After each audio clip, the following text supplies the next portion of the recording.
Le lundi, tu décides de te lever à 5 heures pour faire du sport, lire 20 pages par jour, manger sain. Le mardi, tu tiens. Le mercredi matin, tu te lèves, tu regardes le plafond, et tu te rendors. Et tu te hais un peu plus. Pourquoi? Pourquoi c'est si difficile? Eh bien, la neuroscience explique que ton cerveau a deux systèmes. Le système instinctif qui veut du plaisir immédiat, du repos, du confort visuel et le système rationnel qui pense au long terme. La discipline, c'est apprendre à faire fonctionner ces deux systèmes ensemble. Voici le secret que personne ne te dit. La discipline n'est pas une question de motivation. La motivation peut disparaître or que la discipline, c'est un muscle. Plus tu l'utilises, plus il devient fort. Mais comme tout muscle, il faut commencer petit pour ne pas se blesser. La technique numéro 1, c'est l'architecture de ton environnement. Les gens disciplinés ne comptent pas sur leur volonté.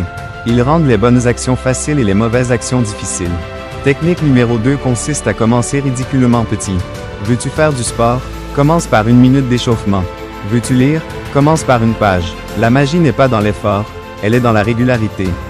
1 minute chaque jour pendant 60 jours vaut plus qu'1 heure une seule fois. Technique numéro 3, c'est la règle de la chaîne. Marque chaque jour une croix sur un calendrier. Chaque jour que tu respectes ton engagement, la chaîne grandit.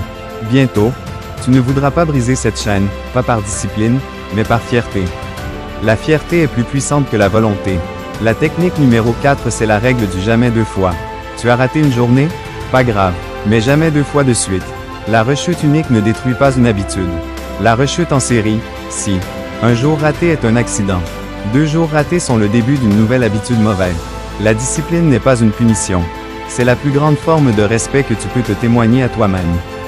Chaque fois que tu fais ce que tu as dit que tu ferais, tu te prouves que tu es quelqu'un de fiable.